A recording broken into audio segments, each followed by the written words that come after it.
Konnichiwa, and welcome to the Samurai Way, the podcast where we dive into the wisdom of the samurai, the art of Japanese living, and the philosophies that help us live with purpose and perseverance. I'm Lori Sagawa, and whether you're here to explore Bushido, uncover the meaning of Ikigai, or just looking for a little extra gambaru, never give up spirit in your daily life, you're in the right place. So grab a cup of tea, get comfortable, and let's walk this path together. Are you ready? Let's begin. Konnichiwa. I'm Lori Sagawa, and I'm so glad you're here with us today for the Samurai Way podcast. And today I have a special guest, and I'm sure you're going to love her by the end of this session, who's Jeanne Bellew, like Bellew the bear. And she's going to be talking about retirees. But I'd like to give you a short bio about Jeanne, and so you can get to know her, and then we'll go from there. She is a teacher, mentor, and coach who works with people 50 to 55 who want to continue earning supplemental income, stay relevant and engaged, and feel that they still matter as they get older.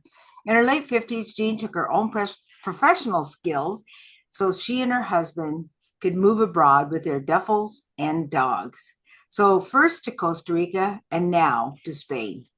Grounded in Ikigai, her work helps people unbundle skills that have been tied up for years inside job titles and roles to make those skills they enjoy available online to clients who need it and are willing to pay for it. Her focus is healthy longevity through continued contribution, whether people choose to move, roam, or just stay put.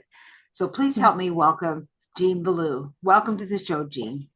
Hi, Lori. Thank you. Hi, everyone. Thanks for having me. You're welcome.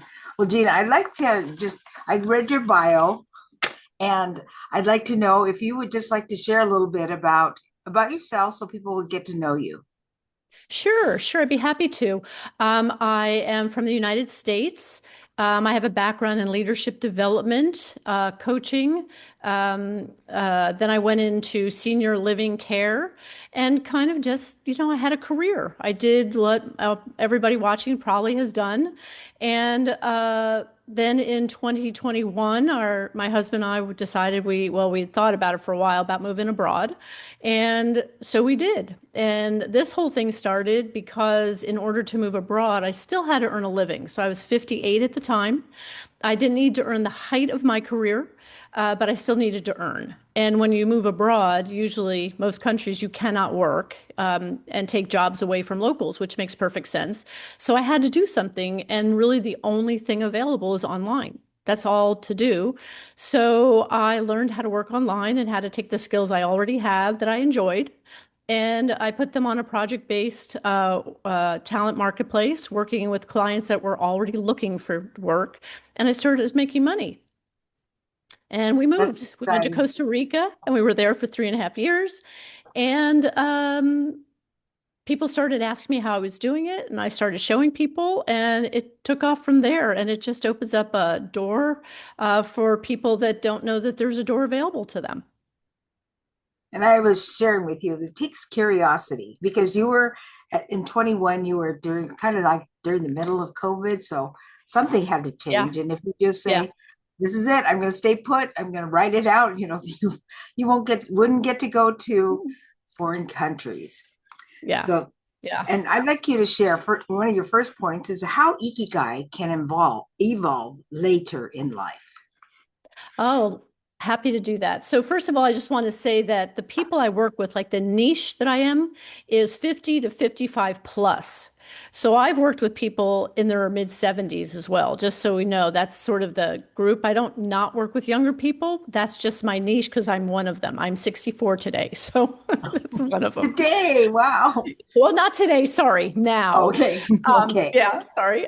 So Ikigai.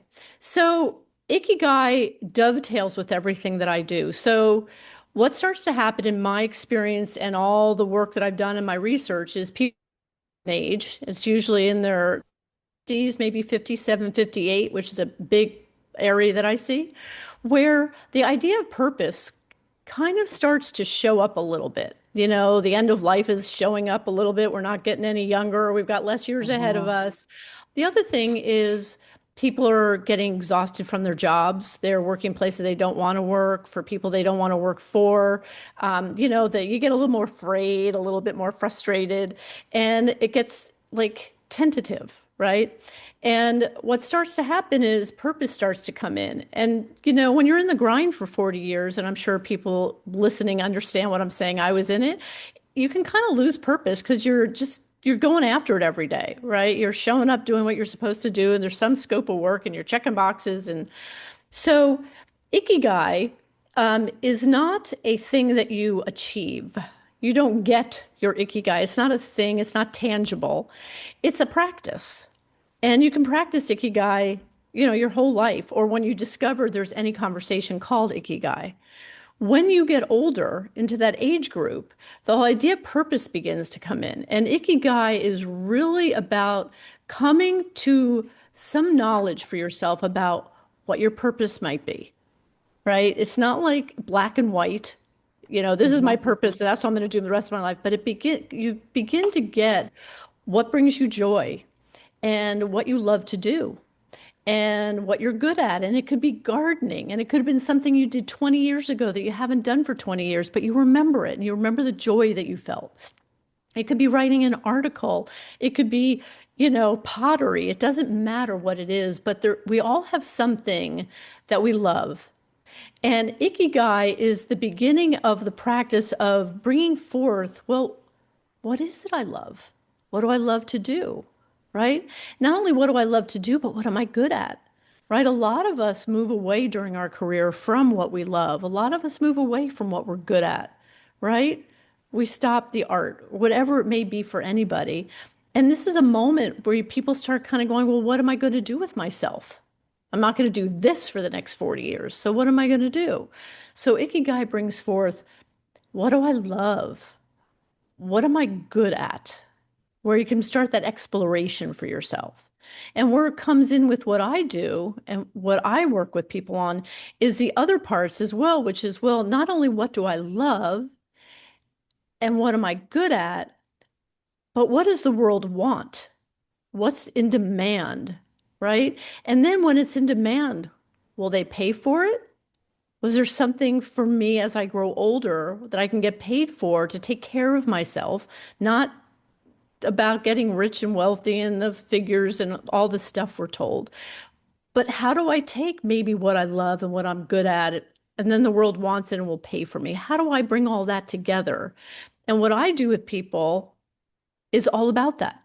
It's all about unbundling the skills that you have and what you love to do. And how do we find a place for you to use them where somebody will pay for you to do it? So, does that make sense? Does that It kind of, makes sense. Yes. And I like the yeah, thing that it's not about making money because that is not the Japanese way. It yeah, just isn't. no. Yeah, and there's a time and place, I think, especially in the Mhm. culture we live in, where it really is about that, and it has to be about that. And there's no fault in that. We all do what we need to do. And then we get to a point where I think our bodies get tired, right? And we can't quite pummel through the way we used to pummel through. So things get a little bit harder. But that doesn't mean we're not still great at what we're skills we can do, or one or two skills, and we can use them and get paid to use them and make people happy with them and all of that. Next thing you talked about was people 50 to 55, that middle age, already have what they need, but they just Yeah. can't see it. Yeah. Yeah. Yeah.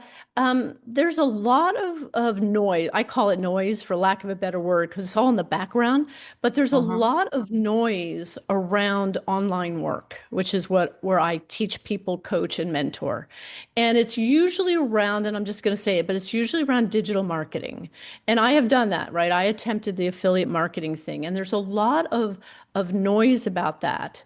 And people kind of get lost in that because what starts to happen in some of those practices is there's a lot of new learning to do. There's a Mhm. lot. You have to learn, I don't know, funnels and copywriting and constant content. And how do I make somebody love me and like me so then I can sell them what I have? And it's just a lot. And when I did it, honestly, everybody listening, I cried every day.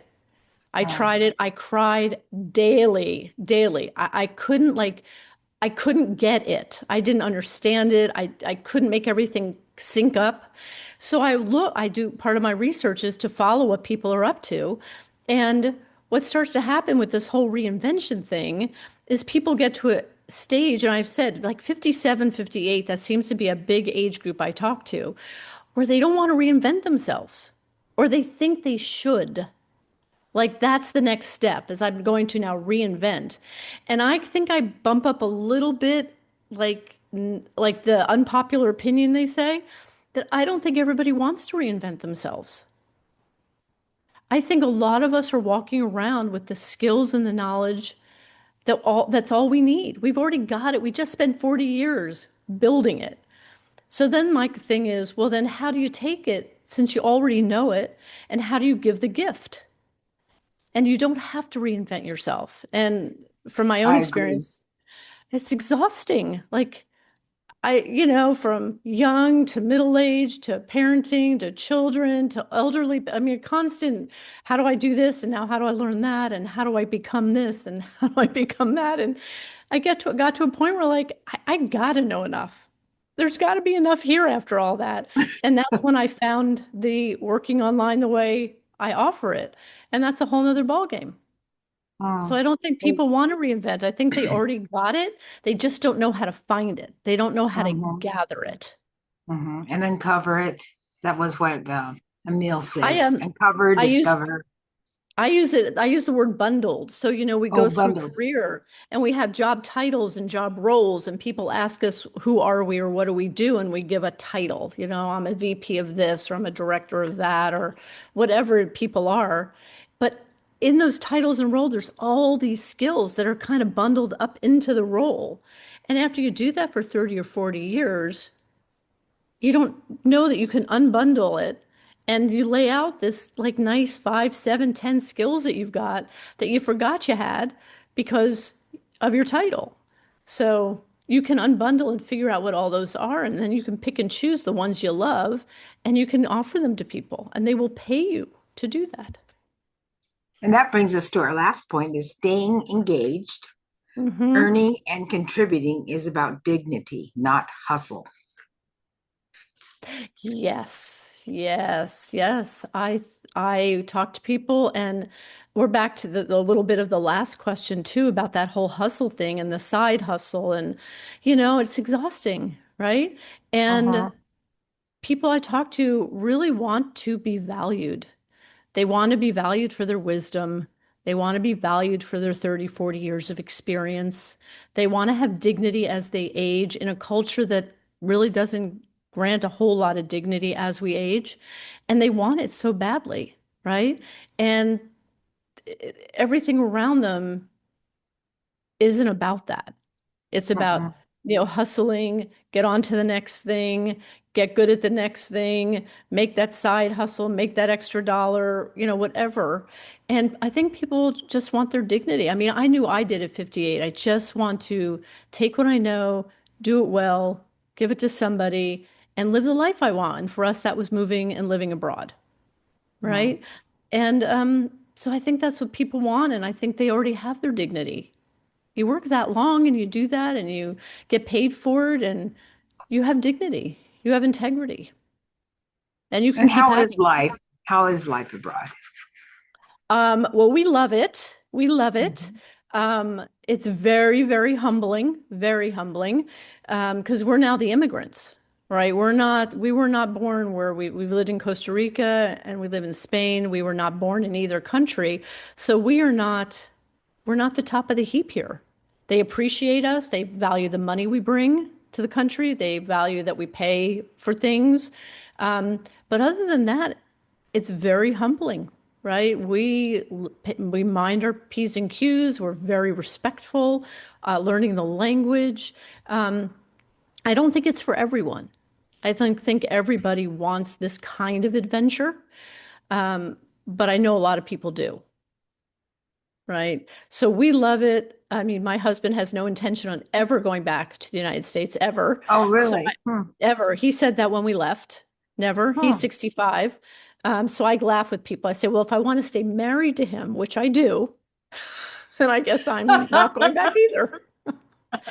But it's been a great adventure. We've definitely had hard times. There's a lot that you have to deal with that you don't have to deal with when you're a natural born citizen somewhere. Things that just, Mhm. I mean, in the US, we laugh about the DMV. Well, you come to another country and the bureaucracy in the other country when you're the immigrant is like off the charts, off the Mhm. charts. But the fun thing that I will say though is you meet people that you would never meet Yes. in your day-to-day life, right? Going back and forth to Mhm. work or what your neighborhood, your family. You meet people from all countries. You meet people that speak different languages. You meet people that are doing all kinds of crazy things that you had no idea people do in life. So if you like that kind of living, moving abroad, traveling extensively with your laptop and earning money while you go, nothing like it. Nothing like it. Mhm. That reminds me, my first mentor was really a visionary. Her name was Sarah Little, and she's the one that developed the N50 N95 mask. Oh, the mask. Yeah, Yeah. and the Corning glass top, and it was done from the materials, and she did that, and she received $1 from it because she's working for 3M at the time. Oh, But she told me, and she's just traveled the world, and she goes, Lori, there's going to be a time. This was way back in the 80s when the only thing you're going to need is your laptop, and if you change the clothes, and you can go anywhere in the world as long as there's internet connection. I thought, wow, that's really something, and she was right. yeah. Yeah. I mean, we picked up our laptop in the US. I opened it up in Costa Rica, brought it to Spain. Now I'm sitting here in Spain. I open it up and uh and I get to earn where I want, when I want, with whom I Uh-huh, want. And uh-huh. there's just nothing like it. It's a certain kind of freedom. It definitely That is. does sound like freedom, especially Yes. the time you left was just, I was thinking that's really interesting. That time it was a hard time for everybody. It was a very hard time. And honestly, the thought at the time was we were healthy. We were upright. And we all remember back then where nobody actually knew how it was going to go and would you be next? And I was working with older people at that time. And the thought was, if we're going to do this, this is the time to do it. This is the 'Cause- time. Well, it was the first time really in our lives for a lot of us that we were ever really hit with like we could die tomorrow. Like it was in our face as a pandemic. So it made us think thoughts that we hadn't thought really through. And we just went, this is Mhm. the time. Let's do it. Let's do So it. we did Duffels and Dogs. They've come with us all the way. Duffels and dogs. Is that the name of your business? That is the name of the business. We have an Oh, umbrella name, wow. but we named it Duffels and Dogs and we have pictures. We sold everything. And we literally left with duffels and two standard poodles. And they're with us today. They've gone through the whole thing with us. And you find out also a lot about what you do and don't need. You Yes. don't need a lot. You don't need a lot. That's true. Yeah, you do not. Yeah. So I really appreciate speaking with you. It's been so much fun, because I love Japan. I've been there many times, but I don't think I'd want to live there because I know, the hierarchy. Like Yeah. women Yeah. still sometimes walk behind the man, and really, Oh, that type of thing. But yeah. I love Japan, and I'm so happy and feel so healthy and When you're safe. there. Hmm. Yeah. That's a And big I one. speak Safety. safety. It is, and it's a very safe country. And I'm so happy when I get there and sad when I have to leave, but I'm American. I Yeah. couldn't live there, but that's okay. I I get to visit understand. there. I have That's relatives all. there. As long as you can visit, right? People don't have Mhm. to move abroad. I have my sister and she lives in Las Vegas and she was ready to, maybe I should move. And, she was kind of getting bunched up with that a little bit. She's 70 now, going to be 71. And I said, you don't have to. She's got a lovely home. I said, you could actually leave and travel. So anybody who's listening, you could travel for 3 months, 90 days on a tourist visa into almost any country. leave home, leave it safe, have somebody watch it, travel around for 3 months, see different parts of the world or different countries, and go home. Right. So moving abroad and picking up and leaving isn't for everyone. And there's just those in betweens. Right. And that's a great in between for people at a certain It time in life is. where they can. Why not? 89 days, stamp in, travel around, stamp out, go home, pick your winter, leave during the winter time, right? Or the heat of the summer, whatever it is for you. There's so many Mhm. opportunities and possibilities. So, Jean, is there anything that you would like to leave with the audience as we wrap up? Um, I think I would say that if you're out there and you're between 50, 55 or older, and you're facing the fears that come with that, ageism, what if I get laid off? Do I have enough money? What's life going to look like for me? How do I stay relevant? I don't want to be dismissed and disappear. All those different thoughts, and there's more of them. But if that's you, I think I would want to tell people that there's options and they're hidden in plain sight. And we're really not told about them because of the noise. And Mhm. don't give up. If I can help, I'm here to help people. Happy to chat. But there are options. And I stumbled into the option. Pure luck, that happened for me. And now my passion now and my Ikigai is to make sure that every single person knows about the option. Whether they want to work with me or not is not the point. I want to make sure everybody knows that there's opportunities for them as they Mhm. age to take care of themselves, emotionally, spiritually, financially, every which way. And, I like to scream about that. I'm pretty evangelical about it. So that's my mission. That's my Oh, that's mission. great. That's great. Yeah. And so, what we spoke about, Jean, was how Ikigai can evolve in your life. Like you can start off at one, and then it can evolve into another as you age. Absolutely. You know, and then most people already have what they need, 50 to 55. They just can't see it clearly. So you, with your glasses and your curiosity, help people find what they're looking for, and then staying engaged. And you are a good example. Earning and contributing is about dignity, not hustle. And just staying engaged, you just be in the game and continue and be helpful to anybody you can and show people that there are options. My mom used to say, there's always a way, there's always an There's option. always a way. And what gets in the way of that is always our fear. That first Mhm. step is the hardest. And I'm talking to you and look at you. You know about staying engaged and doing what you want to do and you keep on going. And that fear, though, I think is the biggest stopping point for a lot of people. And I understand completely. I'm totally there with you and happy to hold your hand and step with you into your fear and have a conversation. And just like your mother said, there's always an option. There's always an option. And there's people like you, right, and me that are out here wanting to help people with all their different options. Mhm.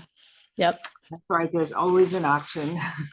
That's Yeah. what my mom would always say. We'd be sitting down on television. Oh, well, I guess we get to clean drawers or snap beans or something.